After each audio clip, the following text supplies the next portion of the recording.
انسان جو اپنے بیٹے کو وصیت کرتا ہے وہ اس کے تجربات کا نچوڑ ہوتی ہے اور کمال محبت کے ساتھ اس کی سراسر بھلائی مقصود ہوتی ہے، اور باپ وہ وصیت اپنے بیٹے کو کرتا ہے۔ اور یہاں وصیت کرنے سے قبل کتنے پیار بھرے انداز میں یا بنیا، اے میرے پیارے بیٹے، احفظ انی اربعن و اربعن، میں تمہیں 4 چیزیں بیان کرتا ہوں اور 4 چیزیں اس کے ساتھ جڑی ہوئی ہیں، تو یہ 8 چیزیں تم یاد کر لو۔ لا یضرک ما عملت معہن، اگر یہ تیرے عمل کا حصہ بن جائیں تمہیں زندگی میں کبھی نقصان نہیں ہوگا، زندگی میں تم شر سے بچے رہو گے، برائی سے بچے رہو گے، نقصان سے بچے رہو گے، تمہارا باطن تمہارا ظاہر اچھا رہے گا اگر ان 4 چیزوں کو 4 چیزوں کے ساتھ جوڑ کر کے اپنے عمل کا حصہ بنا لو۔ فرمایا ان اغنى الغنى العقل، سب سے بڑا غنا، سب سے بڑی دولت مندی، سب سے بڑی ثروت عقل ہے۔ اگر کسی کو عقل کا رزق دیا گیا ہے تو وہ سب سے بڑا دولت مند ہے۔ اگر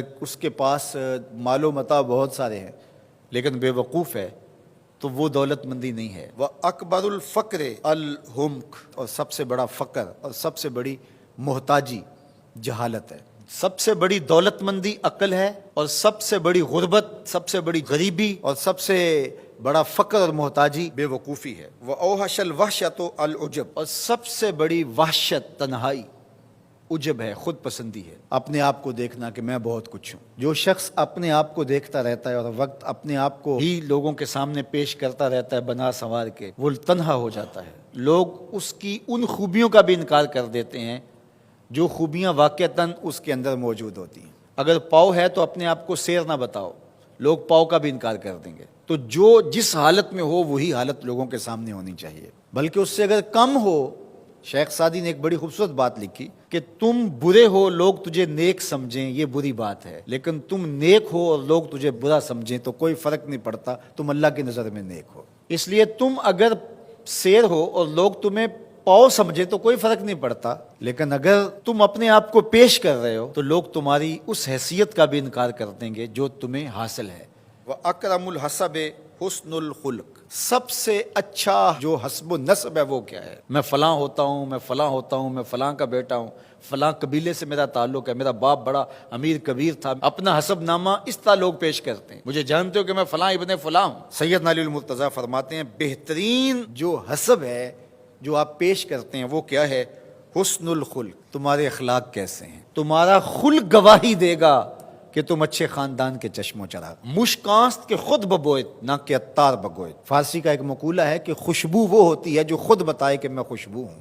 خوشبو بیچنے والا بتاتا پھر ذرا سونگ کے دیکھیے یہ بڑی اچھی خوشبو ہے، ذرا سونگیے، کہا یہ بتانے کی ضرورت نہیں۔ حضرت علی المرتضیٰ فرماتے ہیں تمہارے خلق کی خوشبو سے لوگ سمجھ جائیں گے یہ کون ہے، تمہارے اخلاق اتنے اچھے ہوں کہ لوگ پہچان جائے تم کون ہے۔ تو بہترین حسب و نسب کیا ہے؟ اپنے بیٹے حضرت امام حسن رضی اللہ تعالیٰ عنہ کو بتا رہے ہیں، مجھے بتائیے امام حسن سے بہتر نسب اور حسب کس کا ہو سکتا ہے؟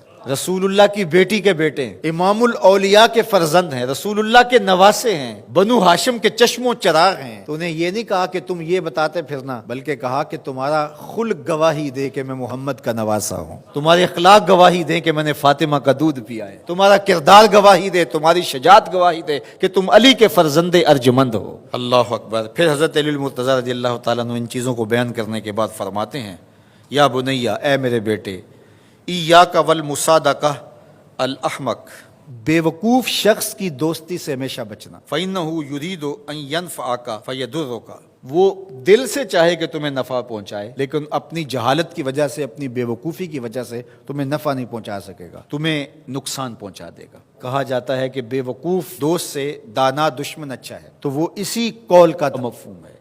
آپ نے اپنے بیٹے حسن کو یہ نصیحت کی، یہ نصیحت پلے باندھنے، اور کبھی بھی جاہل اور بے وقوف سے دوستی نہ رکھیں، اس سے رویہ اچھا رکھیں، سلوک اچھا کریں، اس کے لیے خیر کا ذریعہ بنیں۔ آپ یہ مطلب نہیں کہ بے وقوف کو آپ سلام بھی نہ کریں، لیکن دوستی اعتماد آپ اس پہ نہیں کر سکتے۔ وَإِيَّاكَ وَمُصَادِقَةَ الْبَخِيلِ، اور بخیل سے کبھی بھی دوستی نہ لگانا۔ فَإِنَّهُ يَبْعُدُ عَنْكَ أَحْوَجَ مَا تَكُونُ إِلَيْهِ، اس لیے کہ جب تجھے انتہائی ضرورت کا وقت آئے گا تو وہ تجھ سے دور ہٹ جائے گا، اور تو اس پہ توقع لگائے ہوئے ہوگا کہ میرا دوست ہے اور اوکھے ویلے میرے کام آئے گا، لیکن اوکھے ویلے وہ کام نہیں آئے گا۔ تو بخیل سے دوستی کا رب نہیں رکھنا۔ وَإِيَّاكَ وَمُصَادَقَةَ الْفَاجِرِ، بدکار شخص سے کبھی دوستی نہ رکھ، برے شخص سے کبھی دوستی کا رشتہ نہ جوڑنا۔ فَإِنَّهُ يَبِيعُكَ بِالطَّافَةِ، جو فاسق و فاجر ہے، برا شخص ہے، بدکار ہے، اس سے دوستی نہ رکھنا، اس لیے کہ وہ بہت تھوڑی قیمت میں تجھے بیچ دے گا۔ اور آخری بات، وَإِيَّاكَ وَمُصَادَقَةَ الْكَذَّابِ، جھوٹے آدمیوں سے کبھی دوست نہیں رکھنا۔ فَإِنَّهُ كَالسَّرَابِ يُقَرِّبُ عَلَيْكَ الْبَعِيدَ وَيُبْعِدُ عَلَيْكَ الْقَرِيبَ، وہ بعید کو تجھے قریب دکھائے گا، قریب کو تجھے بعید دکھائے گا۔ جو چیز قریب ہوتی ہے، جو سراب ہوتا ہے تو دور سے پانی دکھائی دیتا ہے، لیکن جب قریب جا کے دیکھتے ہیں تو سراب ہوتا ہے، پانی نہیں ہوتا۔ تو کہا وہ بھی سراب کی طرح ہوتا ہے، کذاب، جھوٹ بولنے والا، جو تجھے وہ نقشہ کھینچے گا جو ہوگا نہیں، تجھے وہ چیزیں بتائیں گا جو نفس العمل میں نہیں ہوں گی، اور تو ایک مغالطے میں مارا جائے گا۔ یہ ہے حضرت سیدنا علی المرتضیٰ رضی اللہ تعالی عنہ کے وہ اقوال نور، جن کی گہرائی، گیرائی اور حکمت سے بھرے ہوئے یہ کلمات سے پھوٹتے ہوئے اجالے ہماری زندگی کو ایک اسلوب دیتے ہیں۔